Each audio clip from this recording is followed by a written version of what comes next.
Kenamulakan Tuan Imam, adik-adik jawatan besar masjid, tuan-tuan perempuan, muslimin muslimat yang dirahmati Allah SWT. Alhamdulillah, syukurillah. Marilah kita sama-sama memanjatkan setinggi-tinggi kesyukuran kita kepada Allah SWT di atas segala nikmat yang dikurniakan oleh Allah SWT kepada kita sejak dari mula kita dilahirkan sehinggalah kini. Terlalu banyak nikmat yang Allah Ta'ala berikan kepada kita. Wa in ta'uddu ni'matallahi la tuhsuha. Sekiranya kamu menghitung nikmat Allah SWT ke atas kamu, maka kamu pastinya tidak akan mampu untuk menghitungnya.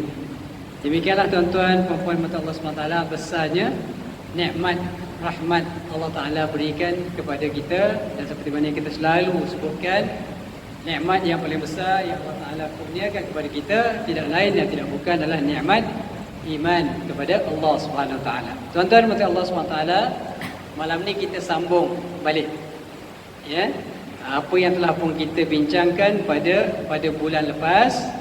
Hari ini kita masuk kepada bab ahammiyatu ilmi maqasidi asy-syariah, ataupun bermaksud penting ataupun kepentingan mempelajari ilmu maqasid asy-syariah. Baik.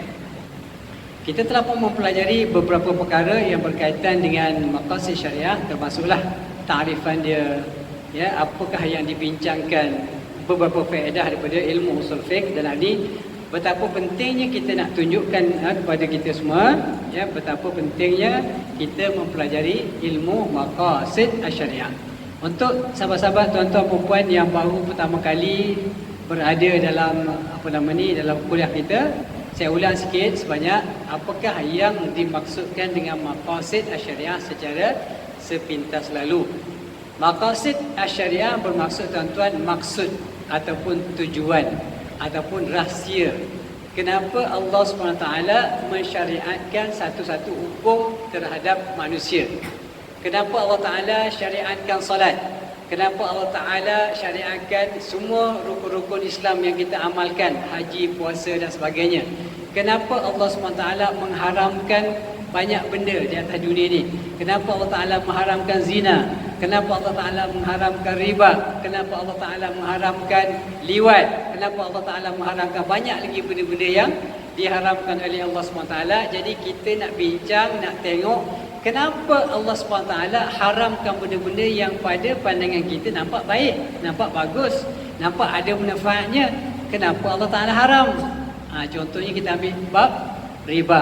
Riba tu bagus zahirnya, ya. Apa zahirnya bagus riba? Bila contohnya kita nak berniaga, kita nak kena pinjam duit. Kalau kita tak pinjam duit, kita tak boleh nak besarkan perniagaan kita.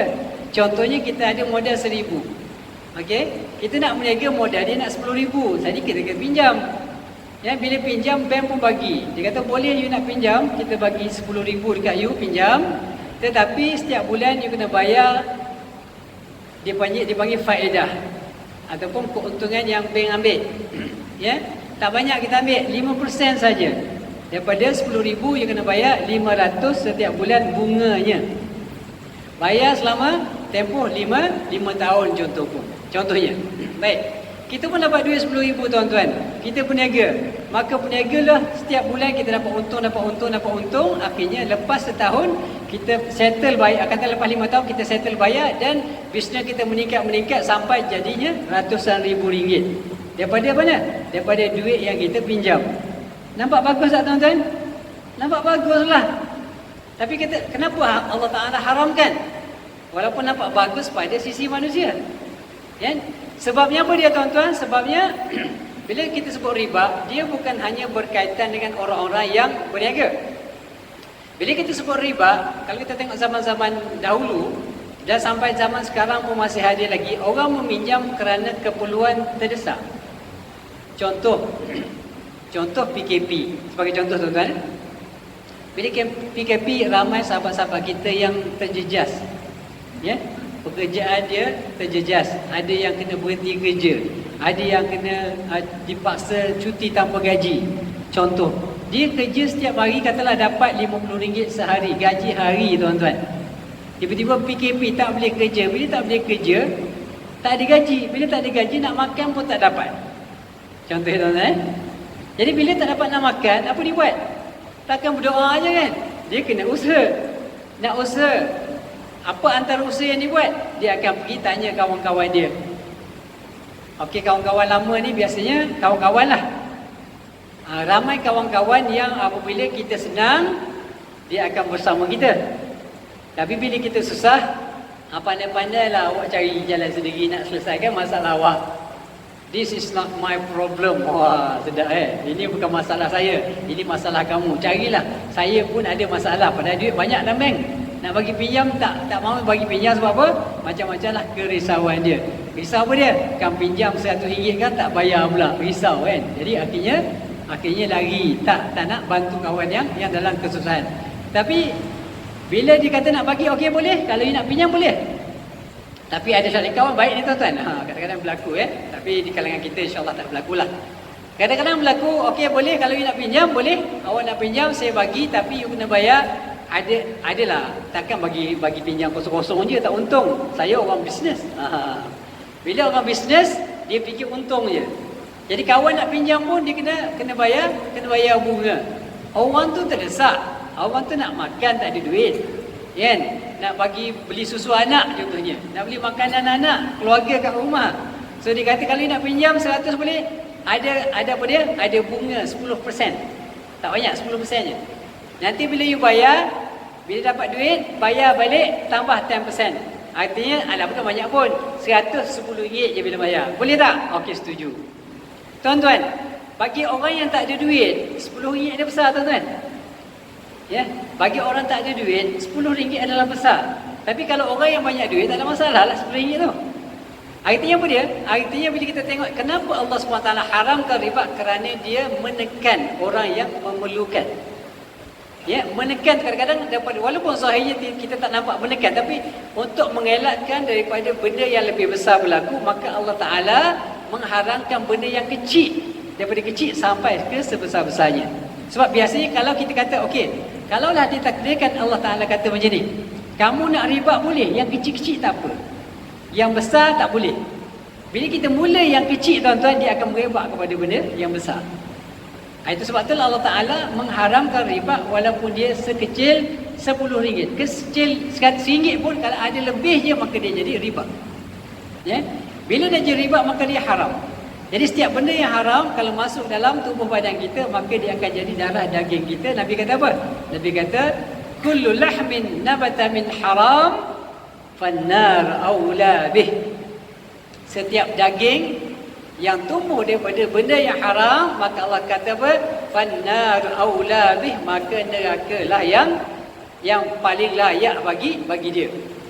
Paling layak bagi dia adalah neraka. Kenapa? Kerana dah masuk dalam tubuh badan benda yang diharamkan oleh Allah SWT. Sama juga tuan-tuan, keadaannya kenapa Allah SWT dalam Al-Quran bila mengharamkan zina, Allah Ta'ala tak mengharamkan zina. Disebutkan, mana pengharaman tu disebut apa dia? Disebutkan wala taqrabuz zina. Wala taqrabuz zina innahu kana fahishatan wa sa'a sabila. Janganlah kamu menghampiri zina. Allah Ta'ala tak kata jangan kamu berzina, tak. Allah kata jangan kamu menghampiri zina. Kenapa Allah Ta'ala kata menghampiri zina? Kerana kalau hampir saja dengan zina, kemungkinan besar dia akan pergi berebak-berebak sehingga berlakunya zina. Sebab tu dia haramkan yang kecil-kecil dulu. Tengok Allah Ta'ala haramkan. Tengok dengan syahwat perempuan, apa hukum dia tuan-tuan? Haram. Kenapa? Kerana mula daripada mata lah jatuh ke hati, orang kata. Tengok mula-mula dengan mata, lepas tu dia akan jatuh ke hati. Tuan-tuan mungkin pernah terdengar kisah beberapa tahun yang lebih, 4-5 tahun lebih lah, atau mungkin dah 10 tahun, lama dah kisah ni. Seorang pemandu bas, seorang pemandu bas, dia bawa bas ni dekat bandar, dekat KL. Hari-hari dia tengok macam-macam jenis orang. Naik Amoy pun naik. Dia driver bas tengok orang naik kan, melangkah kan, pakai skirt. Bayangkan tuan-tuan, perempuan-perempuan yang maknanya orang-orang yang bukan Islam ni, dia pakai skirt melangkah naik tangga bas tuan-tuan. Jangan bayang lebih-lebih tuan-tuan. Nak ceritanya naik hari-hari dia tengok macam-macam, ada yang putih, ada hitam, ada yang kelabu, macam-macam tuan-tuan. Okey. Dia pemandu bas. Hari-hari tengok benda haram. Hari-hari tengok aurat wanita. Okey. Dan akhirnya tuan-tuan, satu ketika seorang pelajar, baru pelajar, bukan pelajar lah, dah graduate, balik daripada US, pakai tudung cantik tuan-tuan. Pakai tudung cantik. Tiba-tiba satu hari dia bawa perempuan ini naik bas. Yang dalam bas ni seorang-seorang je dia. Dan perempuan itu pakai tudung cantik tuan-tuan. Pakai tudung menutup aurat yang bagus, yang tutup aurat. Tak ada pun mendedahkan aurat. Tak sepatutnya kalau kita tengok, kalau tengok orang yang tak menutup aurat ni tak ada nafsu lah tuan-tuan. Sebab tak buka aurat. Kalau tengok amoy-amoy itu mungkinlah kata orang ada gerang, kalau Kelantan panggil ada gerang, tengok nampak kan. Tapi ini tutup aurat cantik. Akhirnya perempuan tu apa dia? Dia bawa pergi tempat yang jauh, dia rogol je tuan-tuan. Perempuan yang menutup aurat jadi mangsa kepada seorang pemandu bas. Hasilnya apa dia? Hasil mata dia. Bermulanya manusia ni tuan-tuan, bermula dengan mata dia. Dia tengok benda maksiat, dia simpan dalam otak dia, dalam kepala dia, dalam memori dia. Simpan hari-hari, banyak, beribu-ribu image masuk hari-hari. Masuk, simpan, dia teringatnya, dia mula terangsang. Bila terangsang, dia mulalah mencari peluang. Bila dapat peluang, dia bukan cari orang yang tak tutup aurat. Dia cari orang yang menutup aurat pun dia tak kisah. Sebab apa? Sebab wanita, asal saja wanita yang boleh memuaskan nafsu dia, maka dia akan buat. Hasilnya apa dia? Hasilnya mata. Sebab itulah hari ni kita sangat risau. Sekarang ni mata kita bukan setakat tengok di luar tuan-tuan. Dekat rumah kita, anak-anak kita pegang handphone, duduk dalam bilik seorang-seorang. Tak kisahlah lelaki ke perempuan tuan-tuan. Jangan percaya sangat anak-anak kita tuan-tuan. Jangan terlalu percaya anak-anak kita tuan-tuan. Apatah lagi kalau anak-anak kita ni masih awal-awal remaja. Bukan tak nak percaya langsung, tapi jangan terlalu percaya. Sebab sangat bahaya. Kalau dulu-dulu kita takut orang ganggu kita, ganggu anak kita dekat luar rumah. Sekarang orang boleh masuk dalam rumah kita tanpa kita sedari.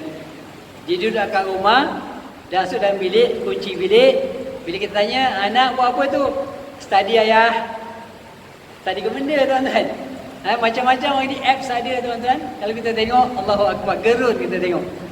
Macam-macam. Anak-anak kita kalau dia dah jatuh cinta, tak kisahlah dengan siapa-siapa. Dia kenal tak kenal, dia sanggup buka baju tuan-tuan. Sangat menggerunkan. Dia sanggup buka baju, buka semua tayang kepada boyfriend dia tuan-tuan. Live dalam televisyen. Banyak kes berlaku macam ni tuan-tuan. Sebab tu puncanya apa dia? Puncanya mata. Jadi berbalik kepada apa yang kita sebutkan tadi tuan-tuan, yang rahmati Allah SWT, Allah Ta'ala mengharamkan satu benda yang kecil supaya dia tidak merebak kepada benda yang besar. Allah Ta'ala haramkan benda yang kecil, riba yang kecil ini, supaya tidak berlaku riba yang lebih besar. Zina diharamkan daripada peringkat awal ni, mukaddimahnya. Duduk berdua-duaan. Contoh, berdosa tak berdosa tuan-tuan, kita duduk dengan orang perempuan yang bukan mahram kita, duduk dalam gelap. Contohnya lah, kadang-kadang pelajar, alasan dia duduk dalam kereta, duduk-duaan, tempat gelap, nak apa dia? Nak buat discussion. Discussion dalam gelap tuan-tuan. Dan dia memang tak buat apa-apa pun. Memang niat dia ikhlas, bersih. Tak ada niat pun nak buat dosa. Tapi duduk pun dalam keadaan yang mencurigakan. Apa hukum dia? Haram, tetap haram. Sebab apa? Dia boleh membawa kepada zina walaupun dia tak berzina. Sebab itu dianggap sebagai al-iqtirabu ila zina. Duduk berdua-duaan walaupun tanpa niat nak buat dosa pun tetap diharamkan oleh Allah Ta'ala. Kerana apa? Kerana itu dianggap telah melakukan sesuatu yang dilarang dalam Al-Quran. Wala taqrabuz zina, jangan kamu mendekati zina. Jadi, baik tuan-tuan dan puan Allah SWT, kita pergi kepada tajuk kita. Tadi kita dah bincang tentang apa dia, bagaimana keadaannya Allah SWT, kaedah Allah Ta'ala yang mengharamkan satu benda itu, dia tidak semestinya mengharamkan benda yang besar, tapi Allah Ta'ala mengharamkan benda yang kecil supaya dapat elak benda-benda yang besar. Baik tuan-tuan, malam ni kita nak bincang tentang ahamiyah ataupun kepentingan belajar ilmu maqasid asy-syariah. Baik, Antara perkara yang disebutkan di sini ialah bila kita belajar maqasid syariah seperti mana. Okey, baik, kita balik sekejap tadi maqasid tadi. Penerangan dia agak panjang lebar tadi tentang mukadimah maqasid tu. Artinya tuan-tuan, semua apa yang kita lihat tadi, semua yang saya buat contoh tadi, riba tadi, walaupun zahirnya dia baik pada manusia, tapi dia diharamkan oleh Allah Taala. Kenapa? Kerana ada mudarat dia. Jadi Allah Taala tak nak ada mudarat kepada manusia, maka Allah Taala haramkan riba. Walaupun riba tu pada zahirnya ada kebaikan dia, tapi dia punya mudarat lagi besar, maka sebab itu Allah Taala haramkan. Sebab riba ramai orang merana, tuan-tuan. Contoh, orang berniaga. Itu kes yang untung. Orang berniaga dipinjam 10,000, dia untung. Okey, tak nampaklah susah dia. Sebab orang bagi pinjam dapat untung, orang yang berniaga pun dapat untung.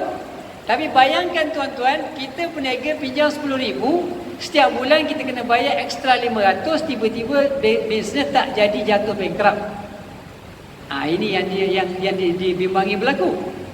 Sebab itulah bila diharamkan, dia haram semua. Yang untung pun diharam, bila riba tu haram, dia haram.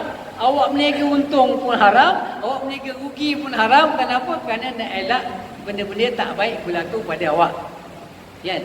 Kalau orang yang berniaga tiba-tiba rugi perniagaan dia kena bayar juga. Bunga dia 500 sebulan, dia berniaga tak jadi, dia bankrupt. Hutang dia kena bayar, setiap bulan kena bayar hutang, setiap bulan kena bayar bunga. Maka inilah kita nampak sangat zahir tentang keburukan riba itu. Sebab itulah Allah Ta'ala haramkan. Jadi bila kita tengok tuan-tuan, ini rupanya hikmahnya, inilah rupanya maqasidnya, inilah rahsianya kenapa Allah Ta'ala haramkan riba. Jadi bila kita faham itu tuan-tuan, maka dikatakan di sini, bila kita faham, kita belajar tentang ilmu maqasid syariah ini, maka kata dia di sini, ziyadatul iman billahi ta'ala, maka dia akan menyebabkan kita bertambah kuat iman kita kepada Allah Subhanahu Wa Taala. Okey, baik tuan-tuan. Kita dah belajar maqasid ini beberapa bulan dah. Kalau ikut pengarang ni, dia kata bila kita belajar maqasid syariah, iman kita bertambah. Tuan-tuan agak bertambah ke iman? Dah belajar banyak bulan ni tuan-tuan, bertambah tak iman? Ada rasa bertambah ke? InsyaAllah bertambah tuan-tuan. Secara perlahan-lahan insyaAllah bertambah. Okey. Kenapa dia boleh bertambah iman? Baik, hari ini saya nak bawa salah satu daripada perkara yang diwajibkan oleh Allah Subhanahu Wa Taala. Kita dah sentuh sikit tentang solat. Apakah hikmah yang berada di sebalik solat itu? Hari ini kita nak bawa solat juga, tapi kita nak pergi tentang sebahagian perkara yang wajib ada ketika kita menunaikan solat, iaitu khusyuk dalam solat. Nak tengok dari sudut maqasidnya. Kenapa Allah SWT wajibkan, tuan-tuan yang rahmati Allah SWT, khusyuk dalam solat ini bukan sunat, dia adalah wajib. Dia adalah wajib, dia bukan pilihan. Solat khusyuk dalam solat ini bukan benda yang kita boleh nak buat kita buat, tak nak buat tak apa, tak. Solat khusyuk adalah wajib dan itu adalah arahan Allah Subhanahu Wa Taala. Artinya kalau kita sengaja tak khusyuk, sengaja lalai dalam solat, maka berdosa kita tuan-tuan walaupun kita solat. Tapi solat sah? Solat sah. Sebab dah ikut rukun-rukun dan syarat dia. Tapi berdosa tak kita kalau tak khusyuk? Kalau sengaja tak khusyuk, berdosa tuan-tuan kalau sengaja lalai dalam solat. Kenapa? Jelas dalam Al-Quran. Tadi imam kita baca, wailul lil musallin alladhina hum an salatihim sahun. Wailul lil musallin artinya celakalah bagi orang yang solat, yang cuai dalam solat dia. Ada ulama berbagai, ada khilaf di kalangan ulama. Ada ulama kata yang cuai dalam solat, yang solat lalai, yang solatnya ingat benda lain. Tapi ada juga ulama kata yang cuai itu adalah orang yang sengaja-sengaja melengah-lengahkan solat, tak tunaikan solat pada waktunya yang sebenar, hujung-hujung waktu baru nak solat. Maka itu termasuk juga wail, celaka bagi orang yang solat. Artinya apa dia? Kalau kita ambil pandangan ulama yang mengatakan bahawa wail itu, kecelakaan itu bagi orang yang solat tak khusyuk, artinya berdosalah orang yang tak khusyuk.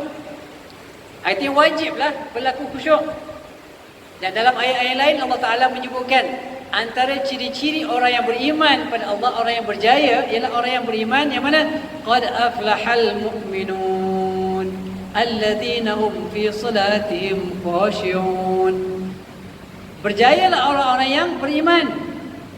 Apa sifat orang beriman? Itu antaranya alladzina hum fi salatihim khashi'un. Artinya kalau kita nak berjaya, wajib kita khusyuk dalam solat. Bila kita gagal khusyuk dalam solat, artinya walaupun kita solat hari-hari tuan-tuan, kita masih lagi belum dikategorikan oleh Allah Ta'ala sebagai orang yang berjaya pada pandangan Allah Subhanahu Wa Ta'ala. Kerana syarat orang nak berjaya ni antara cirinya dia beriman, dan ciri orang beriman itu solat dia mesti dia khusyuk. Tak khusyuk, tak sempurna iman, tak sempurna solat kita tuan-tuan. Ya, baik. Macam mana boleh dikatakan orang yang khusyuk solat itu ya boleh berjaya? Baik tuan-tuan, kita pernah sebutkan dulu bahawa bila kita solat dengan khusyuk, ya, dia akan memberikan kesan pada jiwa kita. Baik, kalau kita semayang dengan khusyuk, solat dengan khusyuk, maka dia akan beri kesan pada jiwa kita. Maksud apa dia? Kita akan rasai dan kita dapat hayati apa saja yang ada dalam solat itu, kita boleh bawa kekuatan solat itu ke luar solat. Hari ini kita kadang solat baik, memanglah solat orang baik, ya, tak ada orang mengumpat masa solat, betul, tak ada orang buat dosa masa solat. Solat ni jadi orang yang paling baik, kan? Kalau nyamuk gigit pun tahan juga, menggeletar kita tahan juga, sebab kita dalam solat, kita rasakan Allah Ta'ala sedang melihat kita. Jadi sebenarnya banyak benda-benda yang kita boleh dapat bawa keluar daripada solat kita kalau solat kita khusyuk tuan-tuan. Apa benda yang kita boleh bawa kalau kita khusyuk dalam solat? Antaranya, solat ini tuan-tuan mengajar kita supaya taat. Kita datang solat tuan-tuan, kebetulan imam yang jadi imam tu kita tak berapa suka. Kita tak berapa suka. Bukan kat sini lah. Sini alhamdulillah imam tak ada masalah. Dan ada tempat-tempat tuan-tuan, imam tidak disukai oleh jemaahnya kerana sebab-sebab tertentu. Macam-macam lah sebabnya. Kadang-kadang sebab personal, kan? Dia duduk berjiran, kan? Pokok mangga dia terkeluar ke jiran dia, jiran pun marah, contohnya. Kebetulan jiran tu imam, dia pun pergi semayang, tengok Allah, imam dia pula. Okey, dia semayang ikut ke tak tuan-tuan? Ikut. Walaupun dia tak suka imam tu, bila Allah Akbar imam rukuk, dia rukuk juga. Sebab apa? Sebab semayang itu, solat itu mengajar dia supaya taat kepada semua apa yang dibuat oleh imam. Dia pun taat. Ya, dia pun taat, ikut. Tak happy pun ikut juga, sebab itu adalah arahannya. Maka sepatutnya tuan-tuan, bila kita dah taat dalam solat, sifat solat itu sepatutnya kita bawa keluar solat. Kita jadi taat. Taat bukan setakat masa solat. Taat sampai keluar. Kan? Sampai keluar Allah Ta'ala kata semayang dengan baik, maka kita semayang dengan baik, taat. Semayang pada waktunya yang telah ditetapkan, maka kita pun taat. Kalau kita sebagai anak, Allah Ta'ala suruh kita taat pada mak ayah kita, maka kita taat sebab belajar daripada apa yang kita buat dalam solat. Kan? Kita bekerja, contohnya, kita ada bos arahkan kita bekerja, kita taat. Contohnya kan, isteri, bila suami bagikan satu-satu permintaan, minta satu-satu benda, kena bagi, taat. Apa? Belajar daripada solat. Tapi nak dapat sampai peringkat itu tuan-tuan, dia kena ada khusyuk. Tak ada khusyuk, dia tak ada kesan dalam jiwa. Bila tak ada kesan dalam jiwa, dia tak boleh nak bawa keluar. Itu antara sebab. Sebab itulah kadang-kadang kita tengok ramai orang solat, tapi lidah tak jaga, akhlak tak jaga, mata tak jaga, tangan tak jaga, hati tak jaga. Semuanya tak jaga. Sebab apa? Sebab kegagalan kita yang utama ialah kita tak mampu untuk khusyuk dalam solat. Baik, apa lagi kita belajar bila kita solat? Selain daripada itu, kita juga menjauhkan segala perkara yang dilarang. Dalam solat kita tak boleh buat apa? Kita tak boleh buat sewenang-wenangnya. Kita kena ikut. Kita sentiasa kena menghadap kiblat. Tangan kita tak boleh nak garu-garu sebebas-bebas, tak boleh. Dan nak buat benda-benda yang haram memang tak boleh lah. Jadi sama juga kita bawa dalam luar sembahyang, kita lakukan semua ketaatan kepada Allah SWT. Contoh, saya nak beritahu pada tuan-tuan, dalam solat juga kita perlu khusyuk. Khusyuk ni apa dia? Khusyuk ni hati kita fokus. Kita tak ingat selain daripada Allah Subhanahu Wa Taala. Allahu Akbar, daripada awalnya kita niat, kita semayang tu ada ciri-ciri yang disebutkan sebagai ihsan. Bila kita semayang ni, Nabi kata apa dia? Antara perkara yang perlu ada dalam sebagai sifat orang beriman ialah ihsan. Ihsan tu perlu ada dalam solat kita, barulah kita datang ke khusyukan, tuan-tuan. Kalau tak ada ihsan dalam diri kita, maka solat kita payah nak khusyuk. Ihsan apa dia, tuan-tuan? Nabi kata, ihsan itu anta abudallah ka'annaka tarahu fa illam takun tarahu fa innahu yarak. Bawa sifat ihsan tu dalam solat kita. Artinya apa dia, tuan-tuan? Bila kita solat Allahu Akbar, daripada situ bermulanya hubungan kita yang sangat rapat, sangat dekat dengan Allah, dan kita lupa segala-galanya kecuali kita ingat pada Allah Subhanahu Wa Taala. Kita nak kena rasa bahawa anta abudallah ka'annaka tarah, seakan-akan kita tengok Allah. Tapi tentulah kita tak mampu nak tengok Allah. Fa illam takun tarahu fa innahu yara. Kena yakin betul-betul, tuan-tuan, bila kita solat, kita yakin Allahu Akbar pada Bismillahirrahmanirrahim. Kita kena rasa bahawa Allah Ta'ala sedang melihat kita. Kita nak tengok Allah tak mampu, tapi kita kena yakin sungguh-sungguh Allah Ta'ala, kita sedang menghadap Allah. Allah Ta'ala sedang memerhatikan kita. Kita membaca Alhamdulillahirabbil alamin. Rasa kegerunan dia, rasa ketakutan kita, rasa tawaduk rendahnya, kecilnya kita di hadapan Allah Subhanahu Wa Taala. Daripada mula semayang sampai kita Assalamualaikum warahmatullahi, Assalamualaikum warahmatullahi. Selesai solat kita, Masya Allah, tuan-tuan, maka solat kita akan jadi solat yang sangat bernilai. Kenapa? Tawajuh kita pada Allah, ketakutan kita pada Allah, dan keikhlasan kita melakukan perbuatan itu hanya semata-mata kerana Allah Subhanahu Wa Taala. Selain daripada itu juga, tuan-tuan, kita juga melakukan perbuatan dalam solat itu, kita melakukannya dengan penuh disiplin, tuan-tuan. Solat secara disiplin maksudnya apa, tuan-tuan? Solat kena tepat pada waktu dia. Hari ni ramai orang yang suka solat apa dia? Suka jamak, tuan-tuan. Dia tidak jamak betul. Maghrib, katalah pukul 8.30 habis maghrib. Dia semayang maghrib pukul 8.25, tuan-tuan. Semayang maghrib pukul 8.25. Lepas maghrib, Assalamualaikum, Assalamualaikum, Allahu Akbar, Allahu Akbar, azan, isyak, dia pun bangun terus semayang isyak.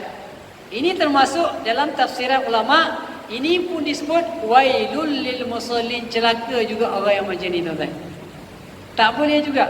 Sah semayang, hukum sah, tapi amalan itu tidak disukai oleh Allah Ta'ala, dimurkai oleh Allah Ta'ala. Kenapa? Kerana kita dianggap sebagai orang yang cuai dan lalai dalam menunaikan salat. Ada orang kata yang penting semayang itu sah, betul.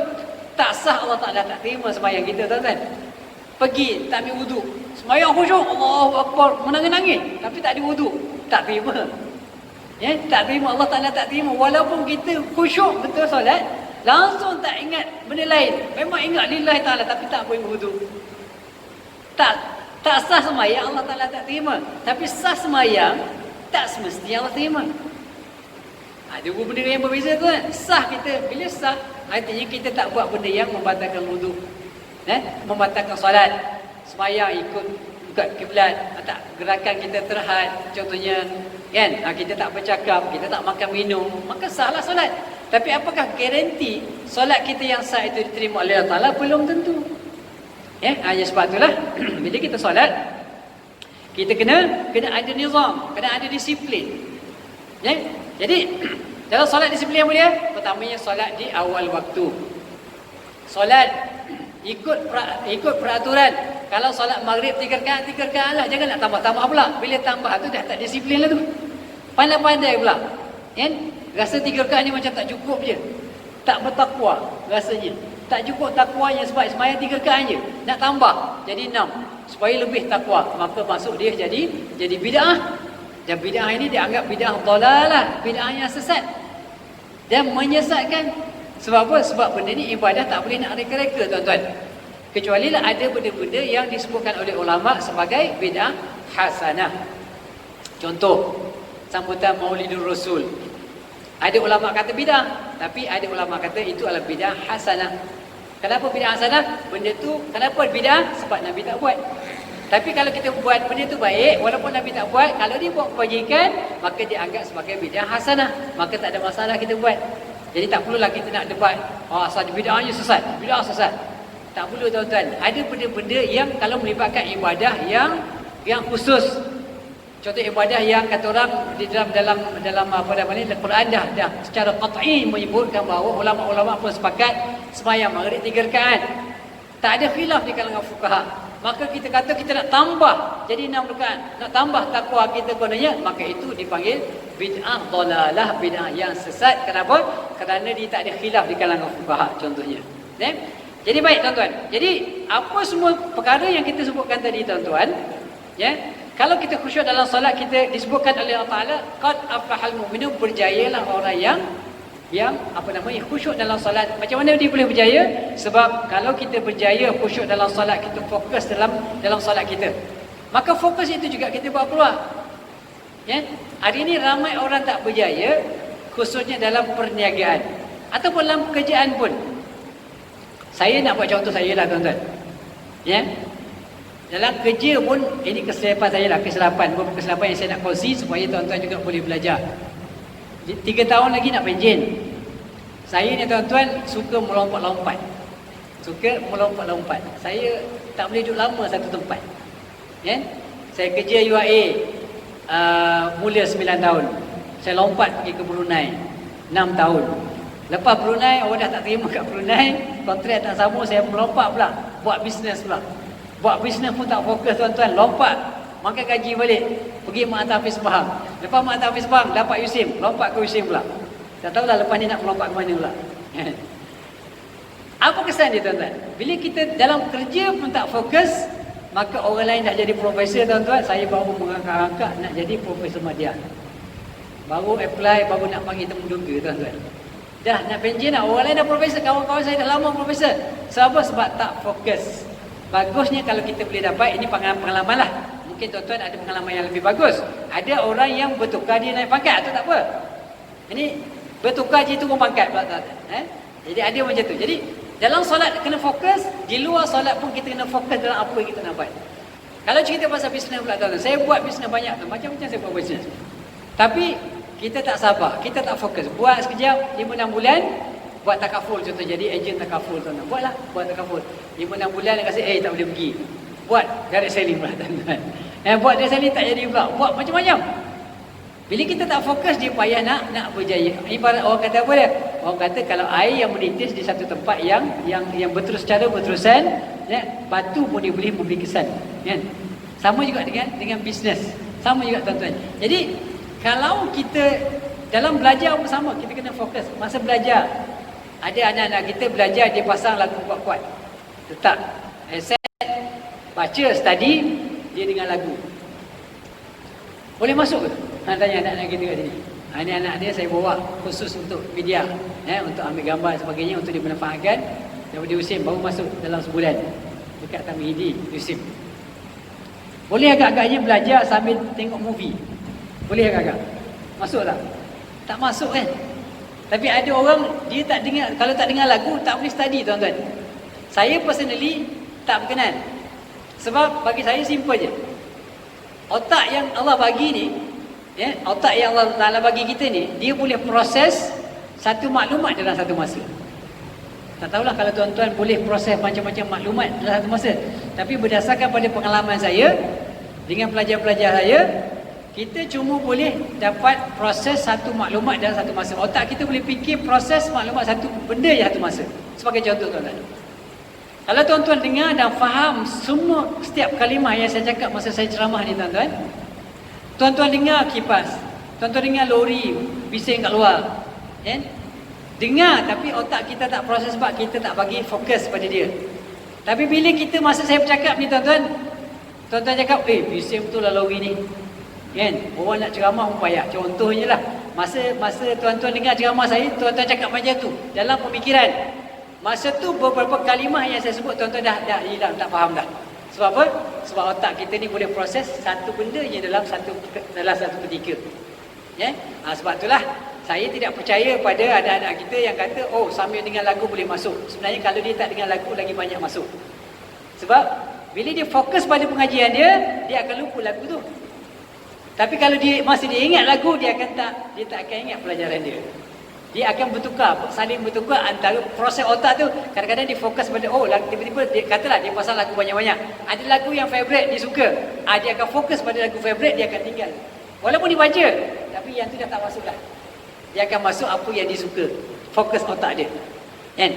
Jadi fokus itu penting tuan-tuan dalam apa saja yang kita buat. Dalam solat kita kena fokus, dalam kerja kita kena fokus, ya. Dalam belajar kita kena fokus, dalam pendidikan anak-anak kena fokus tuan-tuan. Macam mana fokus pendidikan anak-anak? Anak kita tuan-tuan, kalau tuan-tuan ada anak macam saya alhamdulillah. Tuan-tuan ingat lagi berapa anak saya? Tak ramai, 15. Kan? 15 anak. Masih kekal setakat ni, masih lagi 15. Alhamdulillah. Anak-anak ni tuan-tuan, kalau tuan-tuan ada anak, dia berbeza-beza. Dan mendidik anak ni bukan satu kaedah dan satu cara. Kena guna berbagai-bagai cara. Ya? Dan dia kena fokus tuan-tuan. Tak boleh buat sambil lewa. Didik anak tak boleh buat sambil lewa. Kalau kita buat sambil lewa, kesan dia juga adalah sambil lewa. Kalau kita kata nak anak solat di awal waktu, kita kena fokus tuan-tuan. Anak-anak ni, dia bukan sekali cakap dia boleh baik. Katalah kita bagi arahan, panggil semua anak-anak kita, okey, mulai hari ini ayah nak, abang nak, anak-anak semayang di awal waktu. Okey, kita pun bagi pesanan. Oh, ini kelebihan di awal waktu gini-gini, macam mana kita bagi kelebihan. Okey, tengok besok. Agak-agak semua ikut ke tuan-tuan? Tak ikut. Kebanyakannya tak ikut. Saya dengan anak-anak ni garang tuan-tuan. Nurul untuk saya. Ayah saya pun garang tuan-tuan. Bab solat tak ada kompromi. Tak solat saya rotan tuan-tuan. Anak-anak. Contoh, kan? Tapi anak bila kita suruh dia tak terus buat. Besok kita pesan lagi, besok kita pesan lagi. Kadang-kadang kita kena rotan dia. Dia buat hari ni, besok dia tak buat. Kalau kita hilang fokus tuan-tuan, kita biar. Kita kata nak, lantaklah. Maka akan gagallah pendidikan anak. Sebab pendidikan anak ni pendidikan yang berterusan. Yang dia tak boleh berhenti tuan-tuan. Ya, tak boleh berhenti. Pendidikan anak tak boleh. Kena fokus, kena buat juga. Tak boleh nak jemu, tak boleh nak give up, tak boleh nak putus asa. Pendidikan anak. Jadi ambil daripada mana? Ambil daripada sifat khusyuk kita tadi. Ya, bila kita fokus dalam solat tu, dia akan membawa sifat-sifat yang baik itu keluar solat.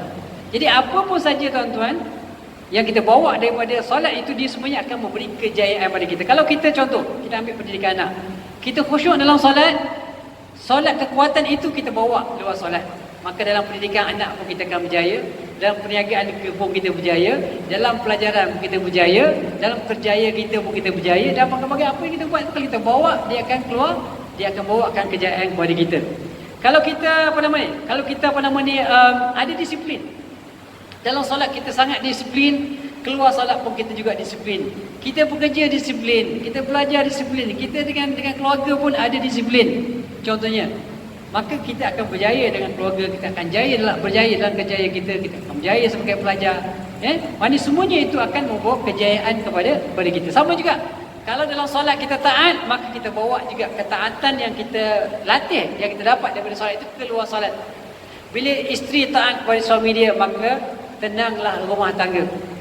Bila anak taat pada ayah dia, maka tenanglah rumah tangga. Bila pekerja-pekerja taat kepada bos dia, majikan dia, maka pekerjaan pun akan jadi cantik dan akan terhasilkan hasil yang banyak, yang bagus yang diharapkan. Ya. Jadi selagi mana kita gagal untuk khusyuk dalam solat, selagi itulah kita payah nak bawa sifat-sifat yang dalam solat itu keluar solat. Jadi tuan-tuan rahmati Allah Subhanahu Wa Taala. Ya. Maka di antara perkara-perkara yang boleh yang kita dapat daripada kita mempelajari solat itu ialah dia akan menambah keimanan kita kepada Allah Subhanahu Wa Taala. Kenapa tuan-tuan? Sebab contoh tadilah, kita solat khusyuk saja, kita tak nampak kehebatan solat khusyuk itu. Tapi bila kita kaji balik, kita tengok balik, satu persatu, apakah kesan solat itu pada kita, maka kita nampak subhanallah. Patutlah Allah Ta'ala nak sangat kita jadi khusyuk dalam solat. Rupa-rupanya solat ini banyak membawa kesan kepada kehidupan kita. Maka kita pun yang subhanallah. Maka daripada situlah kita pun mula bersemangat untuk berusaha. Dan saya rasa sangat patut, ya, mungkin di sini pun dah ada, ya, mungkin bengkel ke kelas ke apa benda ke yang ada khusus macam kursus, contohnya macam mana nak dapatkan solat yang khusyuk. Jadi kalau belum ada, saya ajarkan pihak masjid panggillah ustaz-ustaz yang bagus-bagus, ya, ustaz-ustaz yang bagus-bagus yang boleh mengajar kita, sebab kita banyak duit sebenarnya kita belanja untuk dunia-dunia kita, masya-Allah. Ya? Kita banyak guna duit. Saya pernah tuan-tuan pergi belajar forex zaman dulu, masa zaman kepercayaan saya bahawa forex itu halal. Tapi sekarang ni ulama banyak mengatakan forex itu haram, maka saya tinggallah. Itu masa lama tuan-tuan. Saya bayar 700 nak pergi belajar forex. Nak pergi belajar saham 700 tak bayar. Punya banyak belanja kita sanggup buat, kenapa? Kerana untuk keduniaan kita. Cuma okey, saya nak tanya tuan-tuan, berapa banyak kita spend duit kita untuk akhirat?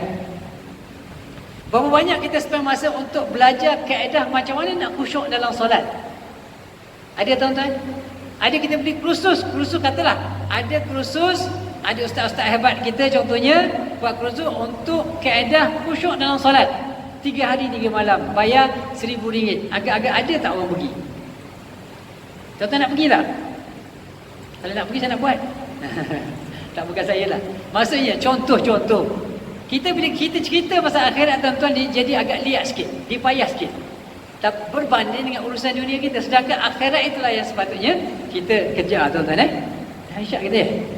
Okey tuan-tuan, oleh kerana isyak dah masuk, jadi kita doakan ya, supaya Allah SWT yang memberikan kekuatan kepada kita insya-Allah untuk sama-sama kita amalkan apa yang kita belajar hari ini.